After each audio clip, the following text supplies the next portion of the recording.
పూట గోధుమ రవ్వ కిచిడి చేసుకుందాం. ఇందులో టమాటాలు కూడా వేస్తాను.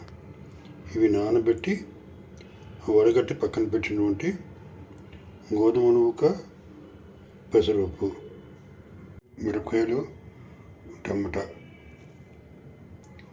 ఇందులో వేసుకున్నాం.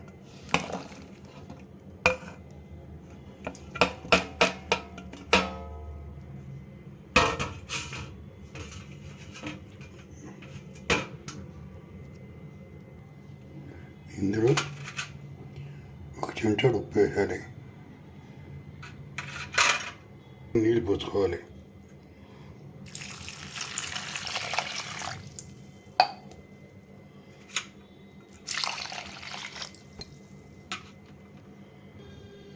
ఇంకొన్ని నీళ్ళు సరిపోతుంది.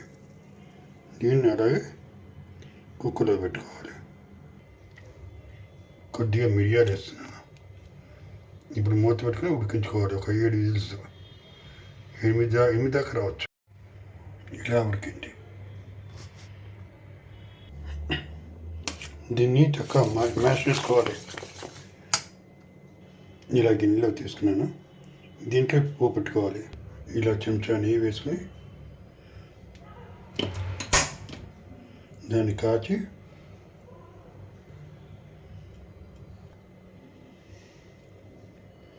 మిరియాలు, ఇలా మిరియాలు అవుతుండగానే మరి జీలకర్ర వేసుకోవాలి.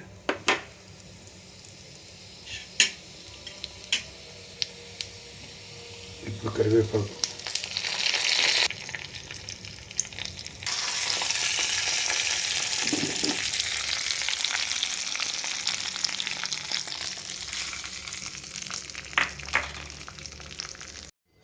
చక్కగా కలిపి నెయ్యి అంతా బాగా చెట్టు చూసి దైవ నివేదన చేసి వడ్డించాలి.